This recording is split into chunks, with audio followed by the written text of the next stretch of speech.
So when I step on stage with this mic in my hand, people act like they don't know who I am.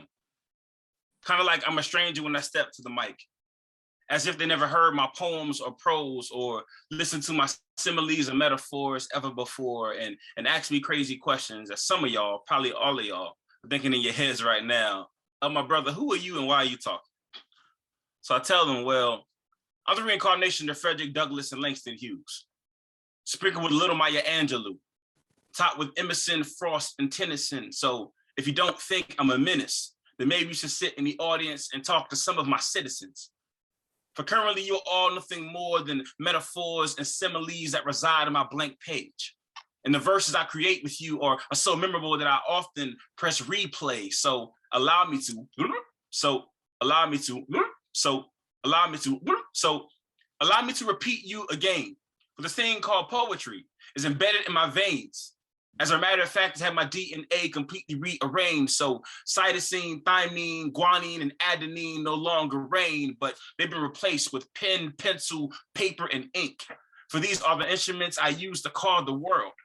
See, I make mountains where hills once resided. I speak truths where fallacies once were hiding. I can retrace the word of my scribblings, because this ain't about jeans and Timberlands, hyperboles, and synonyms. This is about pushing letters in your skin and then releasing words to the universe so they can be heard again. So I have to admit, often called writer's block a bit. So I was sitting in my room thinking hard the next line to make the crowd go, ooh. And then I realized, this ain't about you. It's not about me. It's not about points, and the show enough ain't about trophies. See, this is about resurrecting and saving lives. For kids in junior high who struggle with peer pressure every day trying to get by and long to get high, but are too afraid to blow dro. So they pick up a pencil and inhale life. This is for that 20-year-old female in college looking for paper on her quest for knowledge. In high school, she did not apply herself to get money for scholarships. It's not a pair for loans. She goes to the club on Saturday nights and starts working the flow and gets so frustrated with the way things go. At night, she opens her pad, puts the pens to the page, begins dancing with her soul, because this thing called poetry is eternal therapy. And I painlessly paint poetic prose, which perfectly portrays the penmanship of Picasso himself. See, I am a writer, dangerously delivering truth and scripture to the world in the form of couplets and sonnets. I'm a poet, transcribing history with 3.5 millimeters of lead and ink, going back across the middle passage, up to the Milky Way, traveling to new galaxies while I'm carved out the next day, because y'all, your boy writes religiously. And I write religiously because my life is one of biblical proportions. You see, my mother's real government name is Mary. 35 years ago, Mary met a man named Joseph. Through immaculate conception, they gave birth to Angelo, an angel oh so heavenly, uses his talent to save humanity. And no, I'm not trying to say I'm the next Jesus Christ, but every day I like to think that I resurrect someone else's life with his poetry. So it should be easy for you to see this is much more than a hobby or a chore for me. So the next time I step on stage, I demand the utmost respect, because I gave you the very breath in your lungs, the exact moment that my pen wrote on your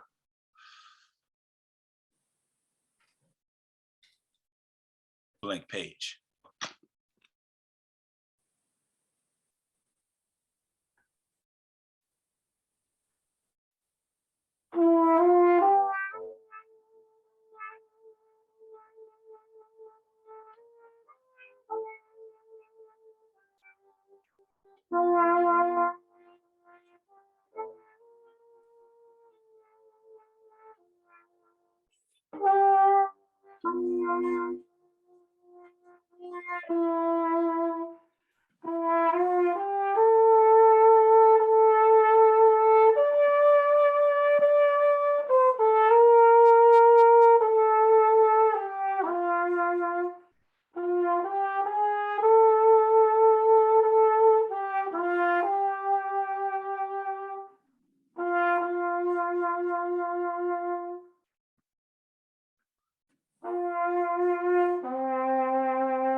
Oh, shit.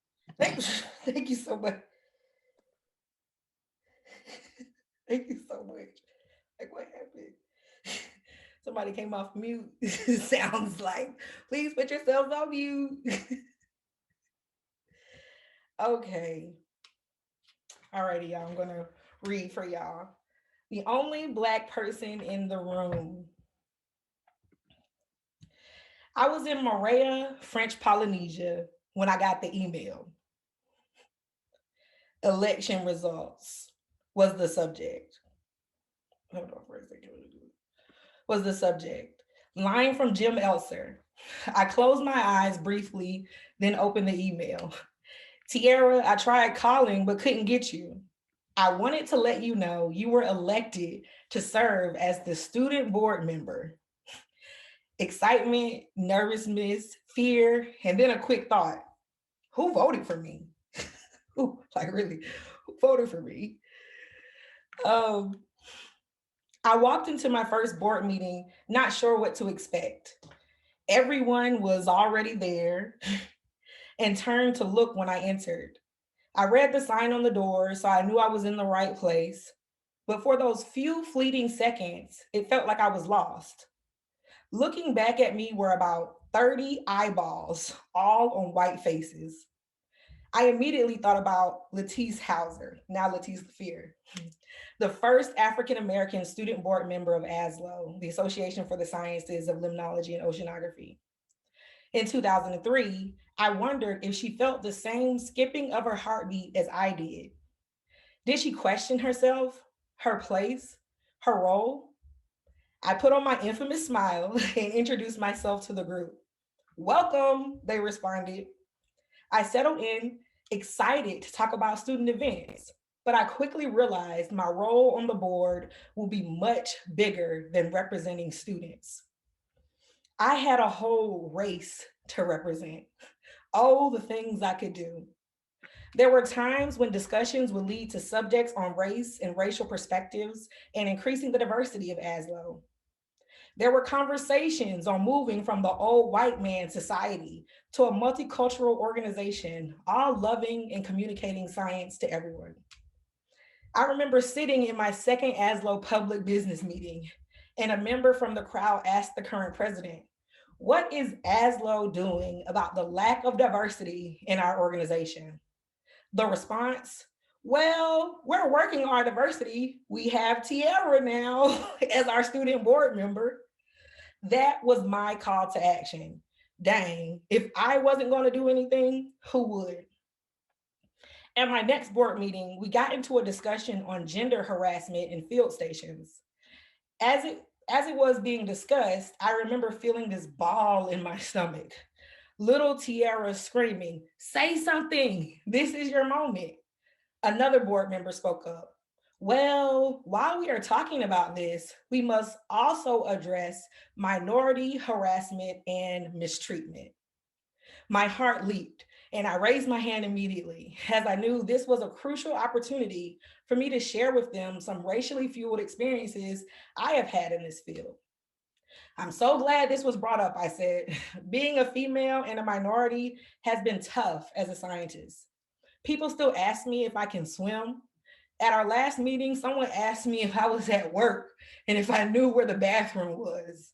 And the last time I was in the field, someone asked me if I was there to carry their oxygen tanks." I was sitting in a planning meeting for a Victoria conference, scientific conference, again as the student representative slash Black representative. And we were selecting plenary speakers. Names of people I did not know were thrown out, and our plenary speaker list was complete. Everyone was happy with the selections, and I was on board as well. I didn't know. Then one of the group members said, "This list is very white." I perked up quickly, thinking, oh no, a race issue. I must respond. I tried to think of some Black scientists I knew who could do the plenary, and I couldn't think of anyone. So I say quietly, yes, that would be great to get some diversity.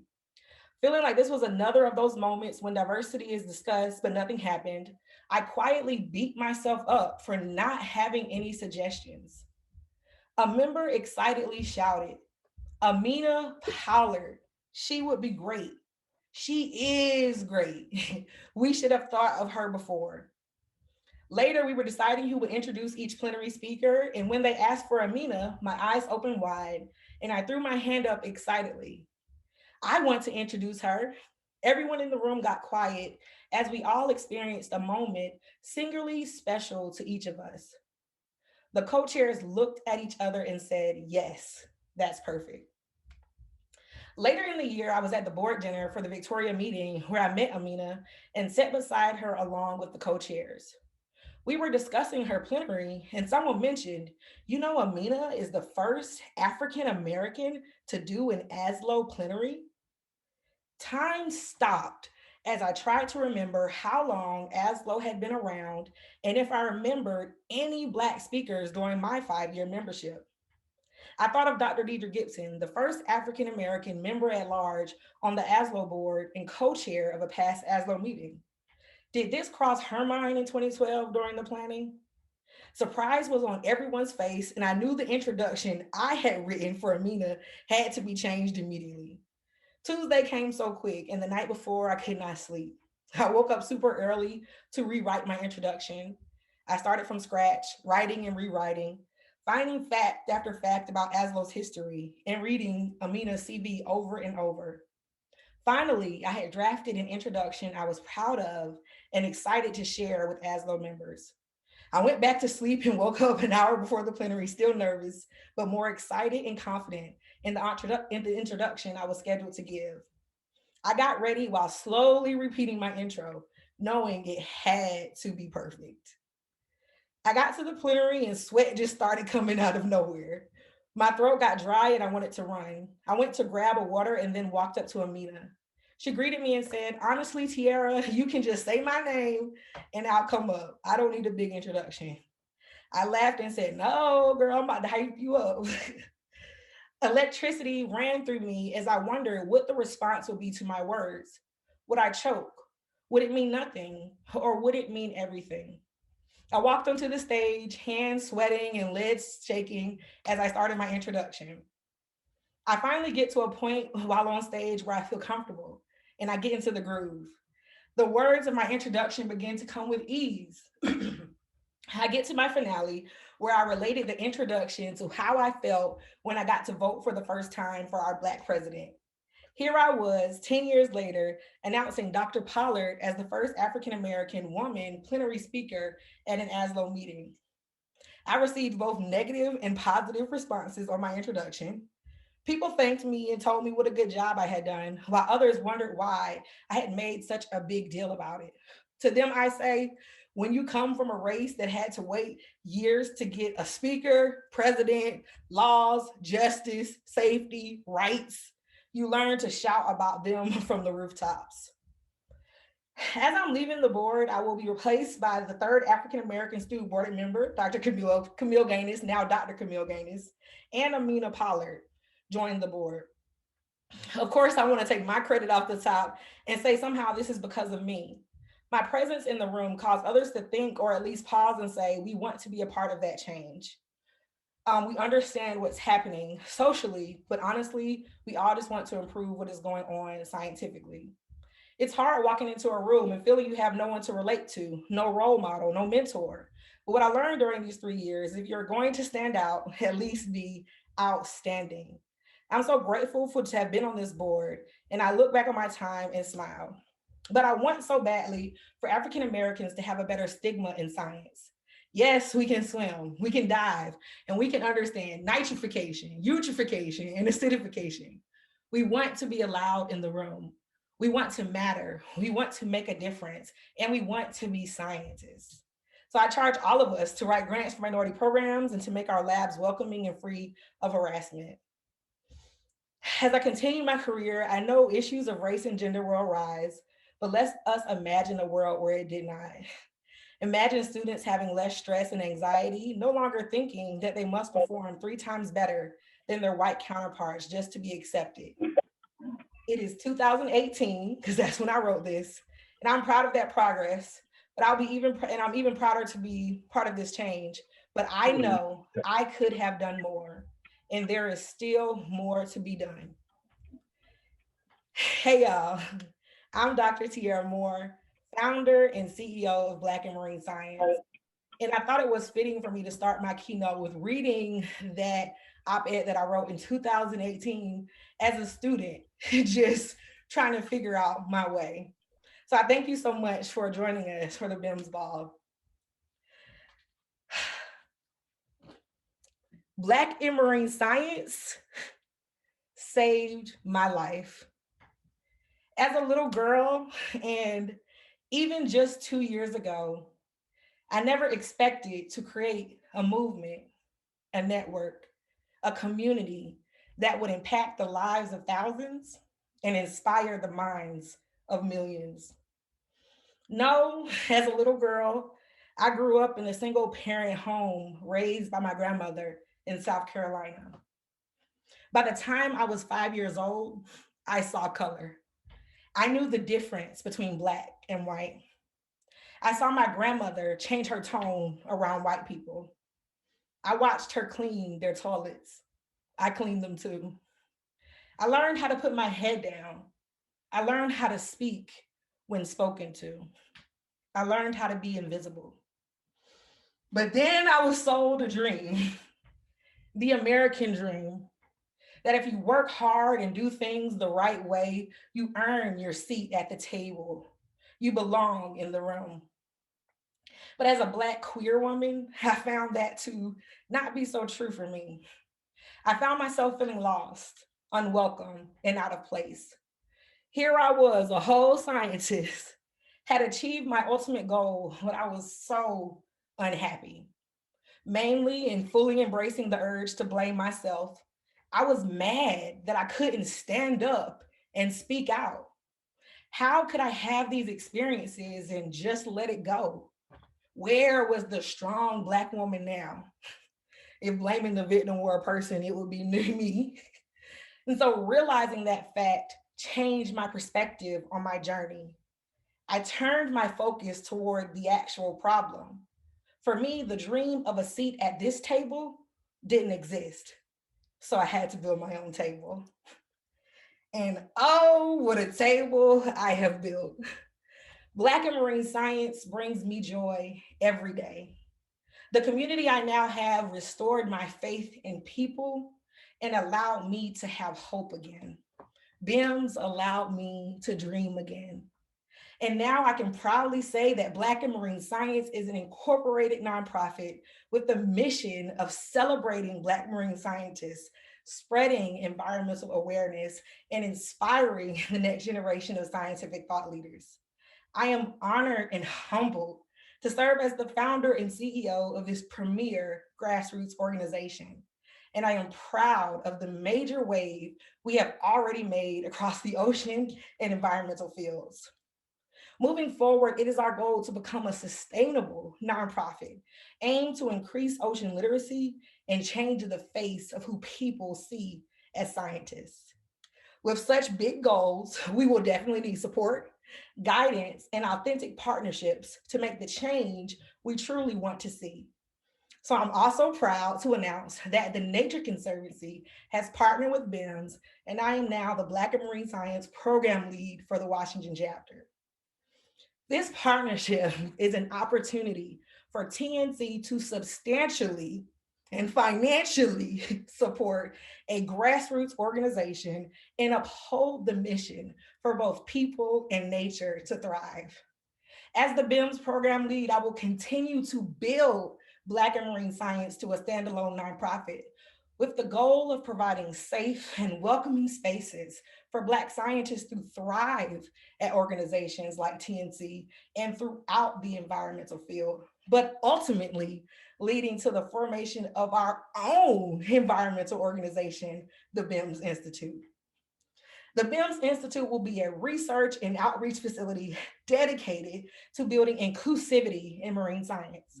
Partnering with Hampton University, we plan to bring scientific research and educational opportunities to the most impacted communities, while also building and enriching the next generation of scientists.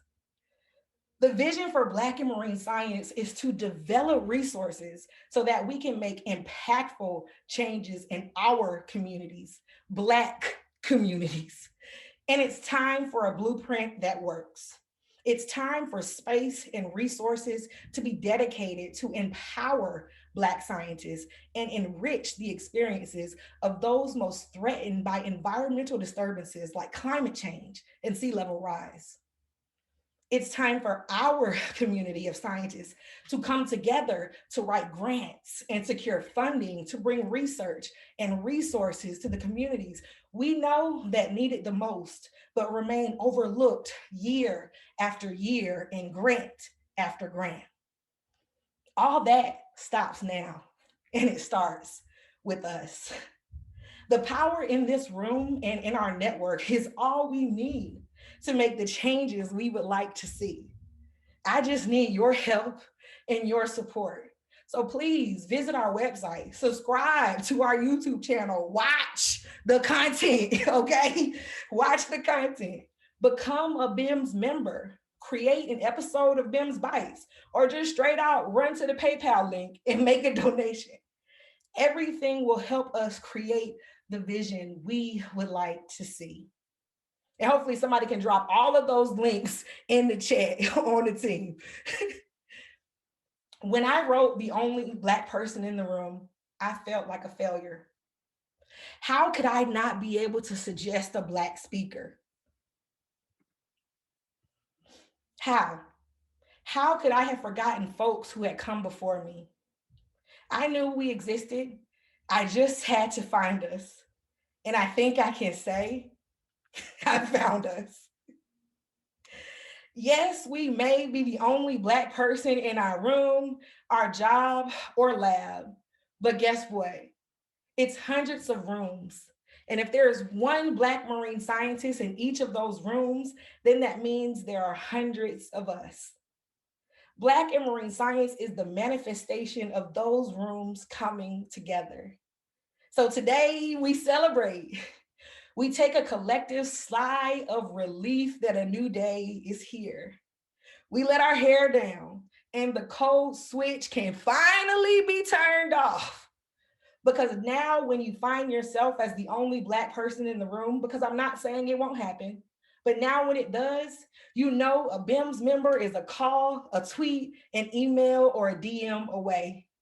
Now you know you can go on Instagram and scroll through pictures of beautiful Black faces doing marine science research and lurking in the ocean. Now you can turn on BIMS TV and watch hours of Black people talking about your favorite subject. Now you never have to wonder, am I the only one? Now you have BIMS. And now I have you. Thank you so much for this opportunity to change the face and the culture of marine science. Let's turn up, y'all. Let's do it.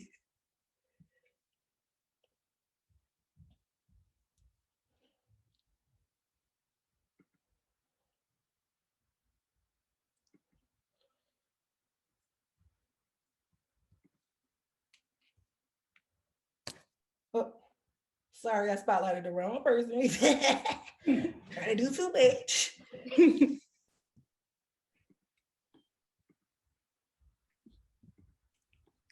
Wow, amazing words. Everything thus far has just been great, I want to take some time to introduce the poet who went earlier. He's going to join us again and share some more of his wisdom.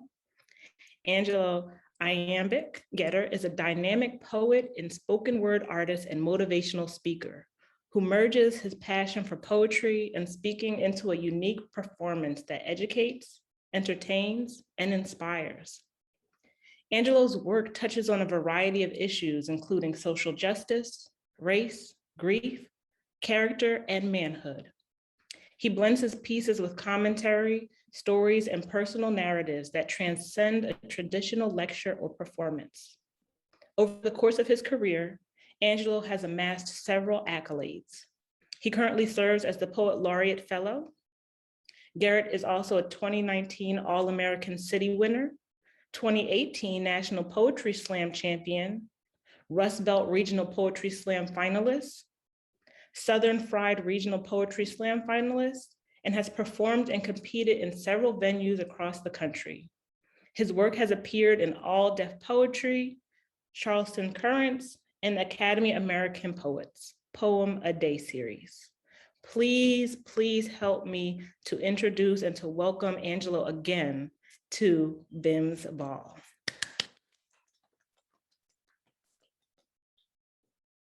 Hey everybody, hope y'all doing well. I know I didn't introduce myself the first time. Thank you so much, Camille, for that introduction. I appreciate it. Timo, great words, man. I'm sorry, Tierra, Dr. Moore. I don't know people call you on here.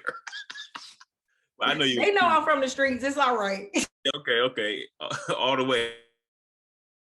Very, very powerful words. Thank you for asking me to be a part of this.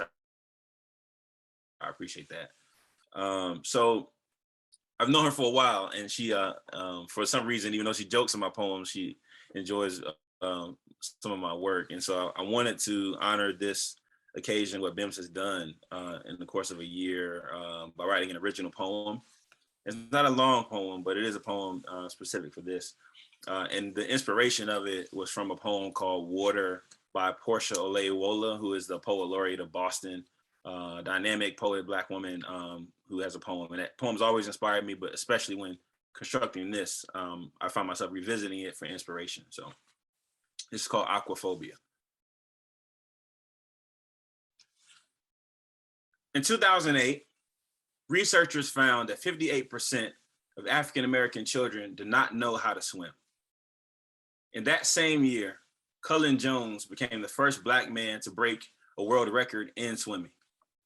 A few months ago, Simone Manuel became the first Black woman to win an Olympic gold medal in swimming. It is estimated that less than 3% of all marine scientists, according to Google, identify as Black or African-American. The question everyone wants the answer to is, why are all the Black people afraid of water? And perhaps the answer is that in America, we've seen too many Black and brown bodies used as flotation devices.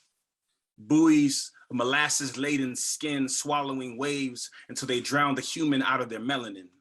In America, we are more valued for serving water than diving in it, expected to drown underneath the monsoon of oppression rather than paddle our way to the top of the tide. Our mamas and our mamas used to get sprayed with water, hosed down like a fire hydrant trying to extinguish a flame, like they wanted to quiet the inferno in our chest, subdue the spark in our kill the killing of our riots until we washed the injustice away. Weigh us down like an anchor in the middle of an ocean. Weigh us by the size of our rebellion. Weigh us by tipping the scales of racism toward their direction. They were afraid that we learn how to wade in the water. Because, you know, grandmama told us how to wade in the water, like, wade in the water. Wade in the water, children, wade in the water. God's gonna trouble the water. Aquaphobia is the intense fear, anxiety, and panic when thinking about water. Caused and triggered by a traumatic event in Black people, we have been triggered so long that our mouths are starting to look like shotguns. Our eyes are bleeding bullets instead of tears. Our fingertips feel like shell casings. And we've all learned that guns will always get swallowed by an ocean. So we'll continue to wade and dive until we can finally find our way to the lighthouse of freedom instead of drowning away. Thank you.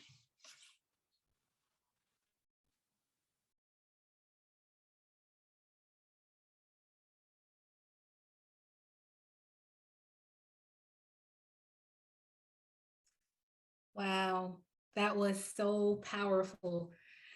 Thank you so much, Angelo, for that original poem to honor and uplift BIMS. Thank you, Tierra, Dr. Moore, whatever you want to call her, CEO of BIMS. Thank you so much for inspiring us all, and for being transparent and honest. That really gives us the freedom in the room to do the same. So I love you and thank you so much. I'm trying not to cry, but thank you. So in this next portion of our BIMS Ball, we really want to just take the time to thank everyone who has been supportive, who has been ride or die for BIMS. Thank you all for showing up, for tweeting, for the donations, for showing up. Like we thank you, we honor you, we love you for just being a part of this community. I'm Jeanette Davis, by the way, everyone. I'm the Chief Innovation Officer of BIMS. But what started as a tweet developed into a week to highlight and celebrate us, Black people in marine science. And now this is a year later and we're wrapping up BIMS Week 2, right? And so we can stand here today with confidence and say that this is no longer a week, but as our fearless leader said, this is a movement to continue to celebrate us, a movement to spread environmental awareness, and a movement to inspire the next scientific thought leaders. But with this movement comes hard work, it comes trial and error, and also trolls. But we're grateful that for every troll, we have supporters and we have allies. And above all, we have advocates. So BIMS wants to take this time right now to celebrate our BIMS advocate. And this year, for the first year, this is our first annual BIMS Ball, we want to take the time to develop and thank a special advocate with the BIM Advocacy Award. And this is a person who has made a big splash on the BIMS community. So an advocate is a person who defends or promotes a cause. So this is a person who has defended and promoted BIMS. And this definition clearly shows that an advocate is not passive. This is an active person. This is a person who advocates through words. This is the person who influences, who supports, who recommends, who represents, and who defends, who's a game changer. And so at this time, we would like to take this moment to honor and celebrate Dr. Deidre Gibson as a supporter and a promoter of BIMS. So just a little background about Dr. Deidre Gibson. She is the current chair of the Marine Science Department at Hampton University. And Tiara talked a little bit about this partnership with Hampton University. And I came through from that department. 3 of the other BIMS founder came through that department, but it's not just about coming from Hampton University, it really is about equity and really leveling the playing field. So Hampton University happens to be the sole HBCUs that produces more PhDs in ocean science than any other degree. So most people who get a PhD in ocean science went to undergrad at Hampton University. And so we want to take this time to honor and celebrate Dr. Gibson. And what makes her a game changer is not waiting for someone to do something, is going there to do the work. From everything from creating programs such as DREAMS, Diversity in Research and Environmental Marine Sciences. She created this program so students at Hampton University, when the RAUs and other programs did not accept us, she created this program for us to get research experience. She created the Hall Bonner program for PhD students to be a mentor and get funding to go on and do their research. So we thank you, and she is someone on countless Fridays meets with us to make sure that we are supported and that we know that she is an advocate in our corner. She has gone all the way to the provost, to the president of Hampton University to make sure that they know about us, that we are forming partnerships. So we love you, we honor you, and thank you so much for making a big splash in this community. And we celebrate you today and offer you the BIMS Advocacy Award.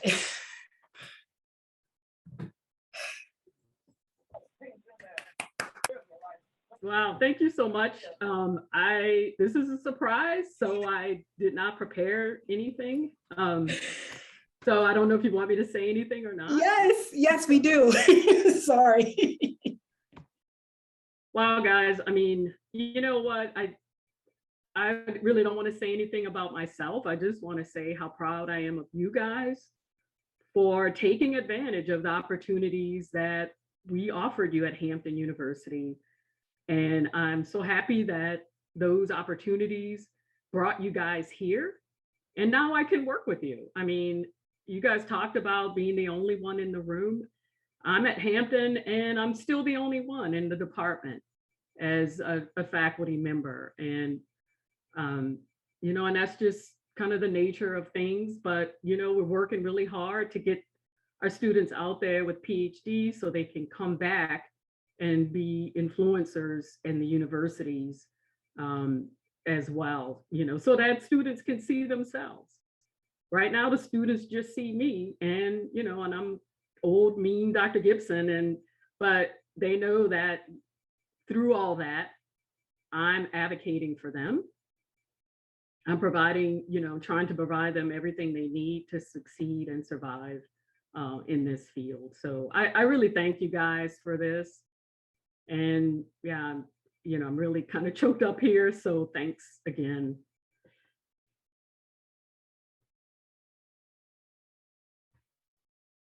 And that's a really nice award there. It's beautiful.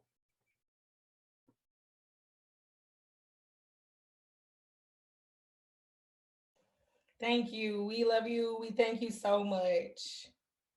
All right. Oh, I do want to say, hey, I really look forward to working on this proposal and so that we can really do what we have been talking about, you know, with the Institute. So yeah, let's keep working on that and get that in. All right, last up.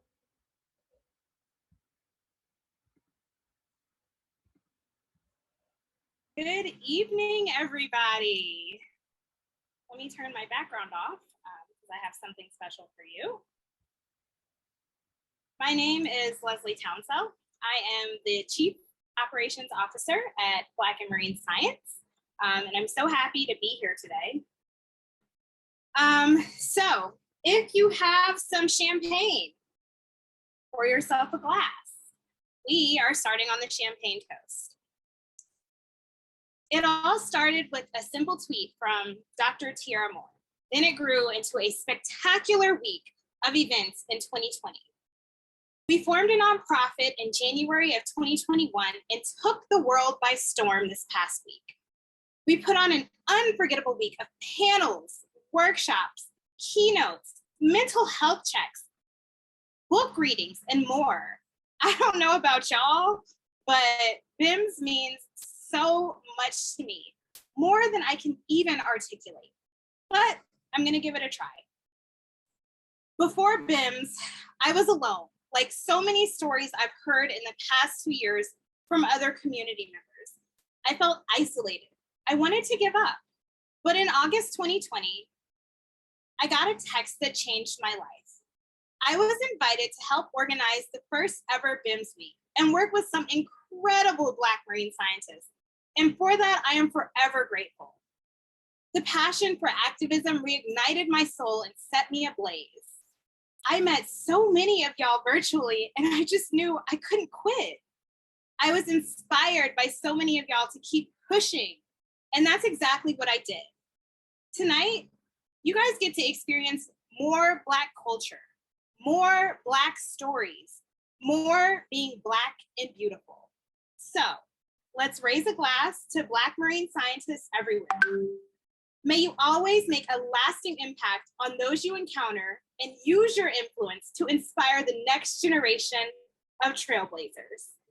Cheers.